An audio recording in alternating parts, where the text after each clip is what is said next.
Hey everyone, TheBarracuda57 here. For this video I'll be talking about... sorry, something in my throat.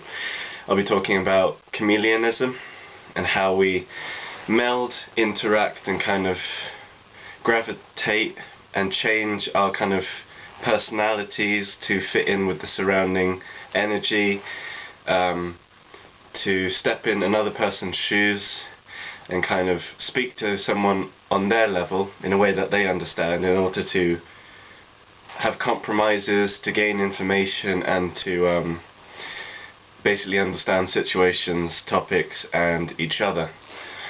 And for the second part of the video I will be talking about mental detachment, disembodiment and kind of like extroverted sensing, our weakest function. And talking about how our mentality is very kind of spacey, dreamy, and it feels like we're somewhere else rather than grounded in the present. So I hope you enjoy, and here it is. Chameleonism is something which we do a lot. We do it unconsciously, and we've always done it throughout our lives to fit in.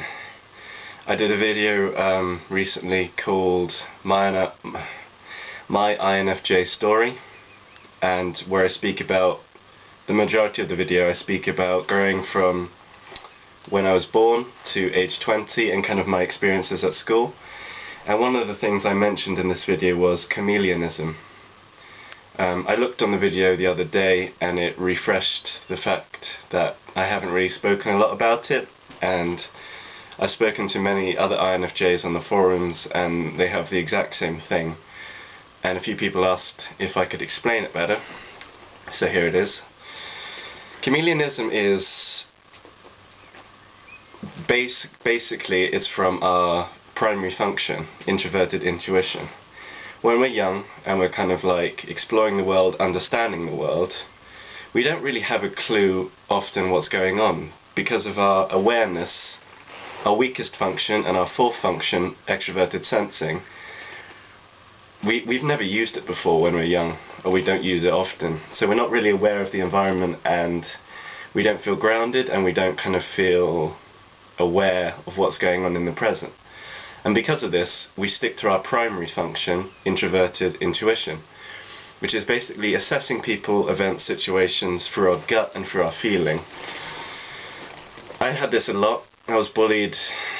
I'm not going to go into the details because, to be honest, you don't really want to hear someone talk about themselves. You're here for the facts and the insights, so I won't talk too much about myself, because who wants to hear that, to be honest.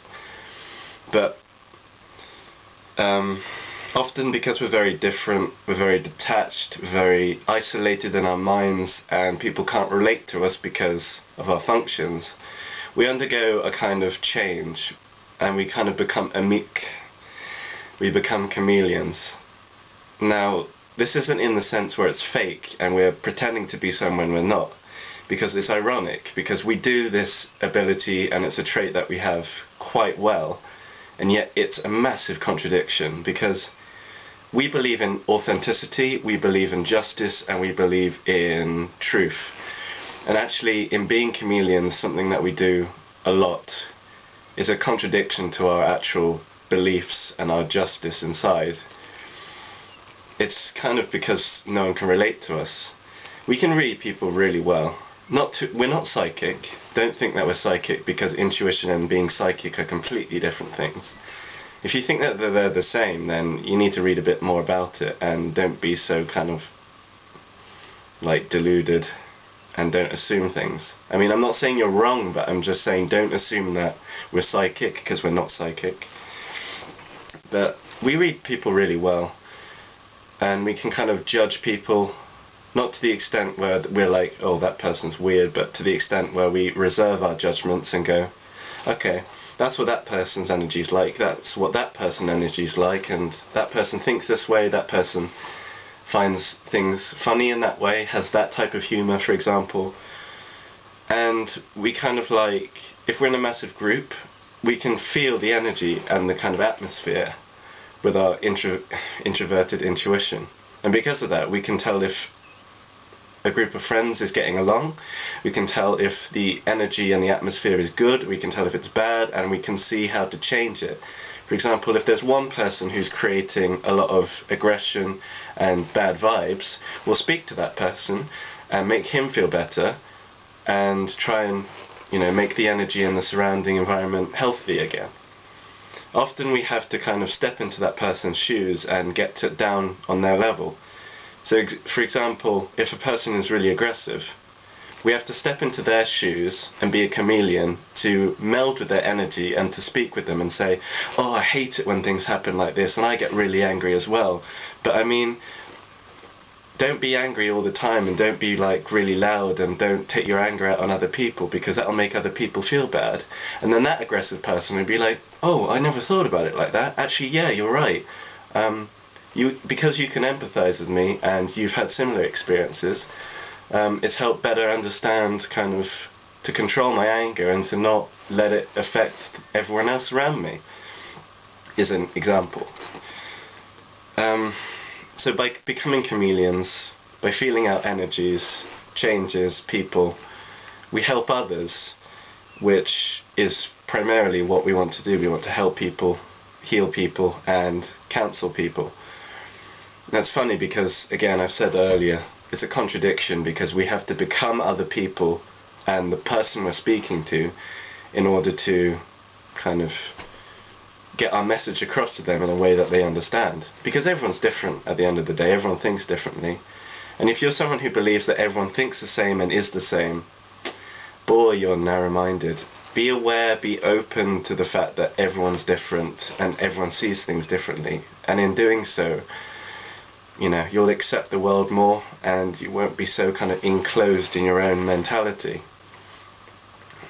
There are logical types, abstract types, dreamers, feelers, thinkers, doers, perceivers, judges, so many people. So just don't restrict yourself to linear thinking and thinking that everyone thinks like you, because that just won't progress anything. Now, it's funny because as chameleons, we blend with people so well that we're often hard to read, which is why a lot of people say it's very hard to know who's an INFJ and who's not, because an INFJ, depending on the environment around them, will mold themselves into the environment they're in. So if they're surrounded by thinkers, for example, we put on a thinking cap, not consciously, but we're like, okay, everyone here is quite intellectual, quite logical, and quite concrete in thinking. And, in doing that, I have to decrease my abstract creativity and right brain mentality. To an extent you can say everyone does this, but we're more in tune to doing it, and we do it quite quickly without thinking. And it's funny because, again, it's a contradiction, because INFJs just contradict themselves all the time. I don't know why or how we do it. Functions, probably, at the end of the day. But in order for us to feel ourselves, we have to be by ourselves. Because when we're with people, we'll become the people that we're with in order to help the environment and to fit in. Which is funny because when we're by ourselves, we can think and be ourselves and do everything that we do. I can't really explain it much more than that. Basically, in being by ourselves, we're not focusing on people, we're only focusing on ourselves, and in doing that, we can be ourselves. But when we're by ourselves, we feel lonely and isolated, so we need to balance it and be with people. Yet when we're with people, we can't be ourselves because we become someone who is created from the people that we're with, basically. So just learn to balance it, and at the end of the day, don't be biased, be positive, and learn to follow your gut, your intuition, and your feeling. And being a chameleon isn't bad, it's actually a very good trait to have, but use it for good, not evil. Because what comes around goes around. And if you do good things will happen to you. If you do bad things will happen to you. Nothing more, nothing less. And finally, another thing that we have is mental detachment, feeling kind of spacey and not really grounded. Our bodily functions and our bodies themselves are very foreign to us, and we kind of have this sense of disembodiment. There have been a few videos on YouTube which speak about this very well, and it's really weird. We don't feel connected to our bodies, and it feels like we're somewhere else. When we think, it feels like it's somewhere else, and it's not actually happening here in our brains, in our bodies. It feels like when we think, it's somewhere out there, wherever that is. And it's really strange. This is partly due to our weakest function, extroverted sensing. Because it's our weakest function, we hardly use it, and this involves thinking and being aware of the external environment. Sensing is present orientated, it's in the now, it's kind of the literal, like this is a table, this is square, this is brown, this is in front of me, this is made by these measurements, it's hard, you know, it's made from a tree. It's very obvious, it's very literal, and it's very kind of like present now. Whereas with introverted intuition, we think about concepts, ideas, the future, connections, abstract mindsets, and so on. And because of this, we're not very present orientated. Again, because of the way we function and the fact that we're not very aware of our environments, we can be seen as clumsy because of our detachment to the world around us. We can be, you know, trip over things, drop things, do things wrong, and kind of like, that makes people laugh, which in general, you know, if you can learn to laugh with yourself, that's a very good thing to have, because people feel comfortable around you because you just don't care, really. But basically, because of this detachment, we don't feel kind of grounded in the now unless we're engaging with something, we're engaging with a topic, we're inspired by something, we're thinking about something quite deeply. That's the thing, because a lot of the time we're very reflective. The INFJ in general is one of the most, if not the most, reflective type. So we're often thinking a lot, and we're just thinking of topics, ideas, questions, philosophy, all these things, and because of that we're very distant, disembodied and detached. Now, many of my friends have said that and say that, oh, you live in your head a lot. It's all I know, really, because I'm not a sensor and I'm not kind of aware of my surroundings. I'm often in my head, which isn't a bad thing. It's just an idealistic trait at the end of the day. I say that so much, I need to stop saying that. At the end of the day, I've said it so many times recently. But because we're very introverted, not to the extent that we're our intuition is introverted, that's what I mean. Our primary function is our strongest function, and because of that, a lot of how we do things is based for our primary function. And because of this, the way that we learn is very different to everyone around us. Again, doing stuff differently because we function differently. I was recently speaking to another INFJ and he completely agrees with this. Our technique of learning is abstract. We think very laterally, and we are very kind of like, we don't do things in sequences. For example, in another video I made, it's called INFJ Advice. What I mention is that if we're learning something new, or we're doing something which we've done before, when we come back to it, it's completely new to us. So like, for example, in my other video, I talked about, for example, if we're having lunch and we're making a sandwich, we don't do stuff in a logical order, and we don't do it in a sequence. We just go, oh, let's put that topping on now, and then maybe some sauce, and then maybe add another topping, and then put that type of sauce on. It's kind of like, we don't think about what we're doing, because we don't use our extroverted sensing, and we don't logically think, okay, let's do it in that order. We just go with how we feel. And because of that, we can do stuff very erratically, and for a logical type observing us, they'll be like, what is he doing? So we can make a sandwich, for example, in a very strange order, still come out with the same result, even though we do it differently.